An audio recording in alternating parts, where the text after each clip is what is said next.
Bullshit. Most people treat it as nothing more than a funny, slightly vulgar word often used to describe the talk of politicians, advertisers, philosophers. This last group might have taken that a little hard because they decided that bullshit was a problem of civilization shaking significance, deserving to be defined, analyzed, critiqued, and even classified.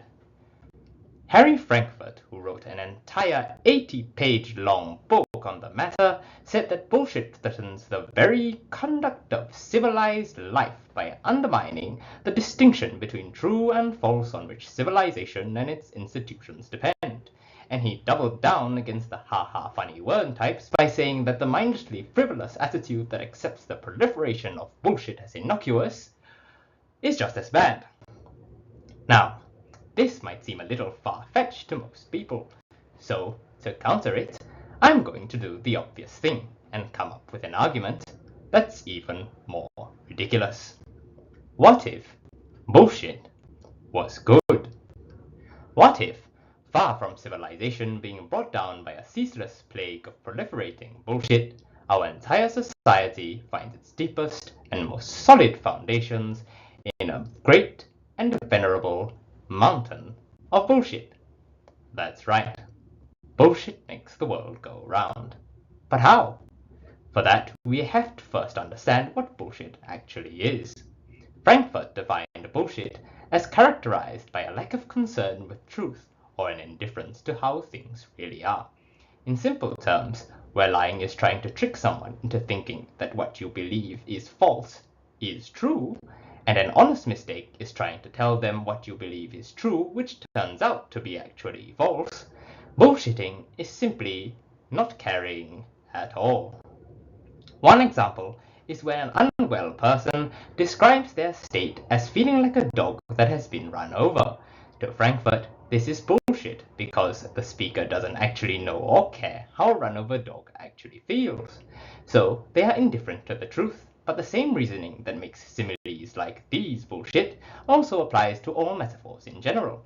Metaphors compare something to something else without the intention to trick anyone into thinking that the things are literally equal, and no one cares that they aren't. They are bullshit by definition. But the kind of communication necessary for a civilization to flourish absolutely depends on metaphor. Here's a challenge. Go on Wikipedia and search up a word, any word, then check the etymology section. Chances are you'll find a metaphor in your word's history. For instance, bull comes from blow or swell up, and shit comes from cut or separate. But these concepts are unequal. Not everything that swells up is a bull, and not everything that separates from one's body is shit. These are metaphors. And of course, bullshit itself is also a metaphor. What this goes to show is that metaphor, and thus bullshit, is critical for efficient communication. It forms the basis of language, which in turn is a cornerstone of civilization. And metaphor can express truth better than literal truths do. Saying you feel like a dog that has been run over is more evocative and implies more than just saying, I feel very sick. In fact, Friedrich Nietzsche goes as far as to argue that all of truth is built on a normal army of metaphors, and every concept originates through equating what is unequal. Nietzsche titled his essay, On Truth and Lie in an Extramoral Sense, but these metaphors aren't lies, they're bullshit.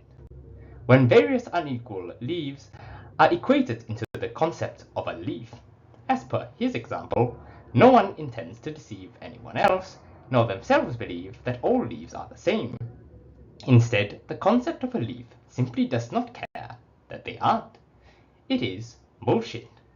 So, long story short, our thoughts are bullshit, truth is bullshit, and our entire civilization is built on bullshit. But wait, there's more. Fiction, for instance, is bullshit since no one believes or is expected to believe it, and no one cares. But nobody reasonable thinks that fiction somehow erodes truth. The common opinion is quite the opposite. So why should we be afraid of bullshit? Perhaps the real concern these philosophers have is not with bullshit itself, but with people stepping in it.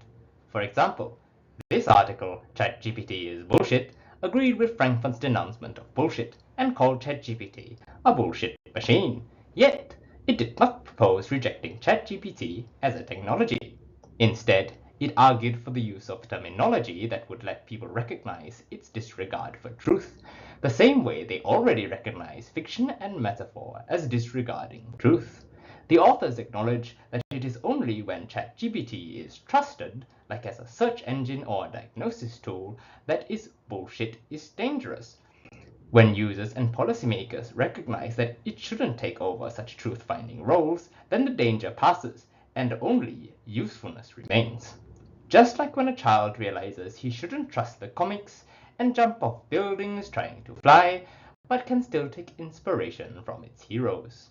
So, like with literal bullshit, metaphorical bullshit is terrible when stepped in, but valuable when used properly.